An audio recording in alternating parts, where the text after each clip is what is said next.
สบายดีพ่อแม่พี่น้องจุดนี้ก็ถือว่าสถานที่กักโตวที่แขวงบ่อแก้วเนาะมีธรรมศาสตร์สวยงามขนาดทางฝุ่นก็เป็นภูเขาทางทิศตะวันออก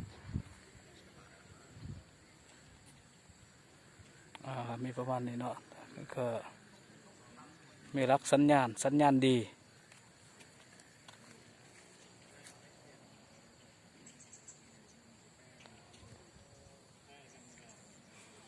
ทิศตะวันตก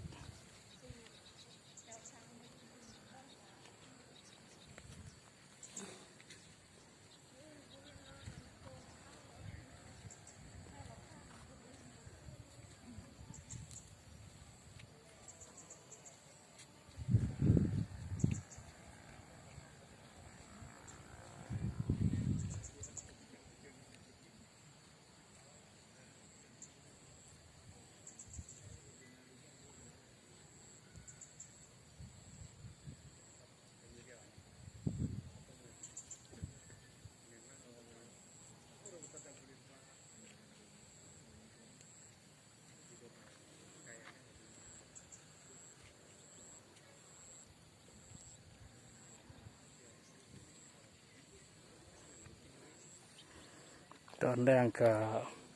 เย็นๆพากันออกมายางตากลมในจังหน่อยเนาะบรรยากาศดีที่แขวงบ่อแก้วเมืองห้วยทรายเนาะนี่เนาะ